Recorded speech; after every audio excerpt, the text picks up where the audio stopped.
The New York Times reports that on Monday, Elon Musk met with Iran's ambassador to the United Nations. They reportedly discussed ways to diffuse tensions between Iran and America. Retired four-star General Jack Keane joins me now. General, Musk talks with the Iranians. Musk gets on the phone with Ukraine's Zelensky. Do you approve of Musk getting involved in foreign relations like this? Well, obviously, he's not an official of the United States government, but he is an advisor to the president-elect. I think what's actually happening here, Stuart, is, first of all, the president-elect is not going to reach out as the president-elect while there's a serving president himself to make connections, given the fact that he doesn't take office until sometime in January. So I think he's using a close advisor of his, someone who he trusts, to do a little bit of that, to set the stage for him. And I'm not overreacting to the fact that Musk may be talking to him about negotiations in the future. I am very confident about the direction that President Trump, when he takes office, is going to go in. He knows Iran has operationalized all the proxies, and their intent is to drive the United States out of the region and destroy the state of Israel. He's got a very close relationship with Prime Minister Netanyahu. He'll give him everything he needs and encourage him to finish it as soon as possible. But at the same time, you know, Trump wants to establish peace and stability in the region. That is his objective. And I'm confident that the Iranians would not have done what they did in the region if he was still the president of the United States. So understanding that, I think Musk may be carrying two messages to the foreign minister of Iran. One is that you're going to have to knock off what you're doing. You've attacked U.S. troops in the region over 300 times. You're firing, and this is through proxies, you're firing ballistic missiles at Navy warships, and you're trying to destroy the state of Israel. That has got to stop if we're going to have any relationship whatsoever.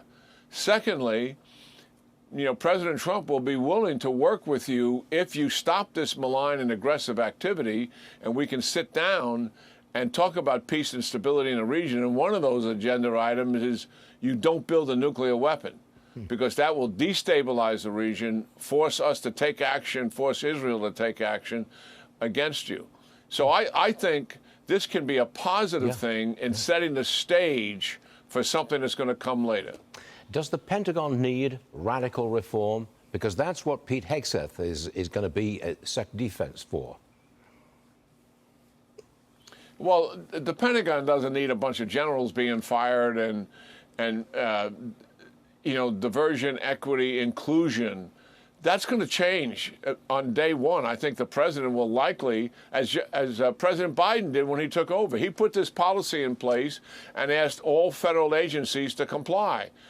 On day one, I'm assuming the policy goes away, and the Pentagon will be absolutely the first to complete the execution of that order. I guarantee it, all right? But the Department of Defense has nothing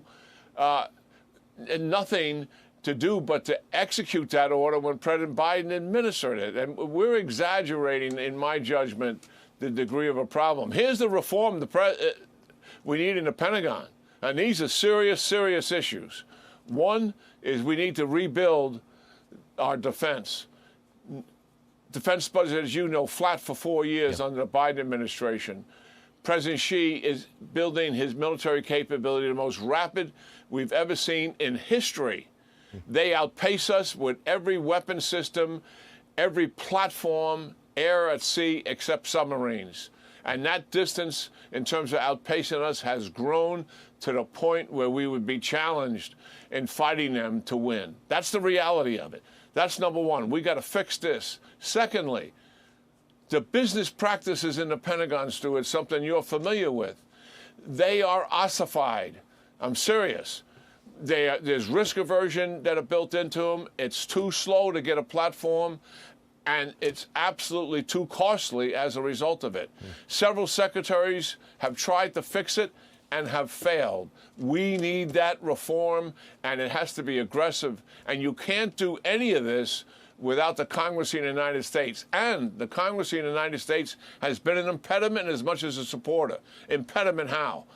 Continuing resolutions. We've had a generation of continuing resolutions, which handicaps the defense spending effectively. Congressmen and senators will not get rid of legacy systems that are in their districts or in their states because the Pentagon wants to remove them and get new. And that's the reality of some of the issues that the Congress has to face. So, yes, incoming Secretary of Defense Hegseth, major reform inside the Pentagon for sure. We've got to restore deterrence. We need the help of the Congress to do that. This is the most significant undertaking, I believe, a secretary is facing in a generation. General, you've delivered a powerful message, and we heard it.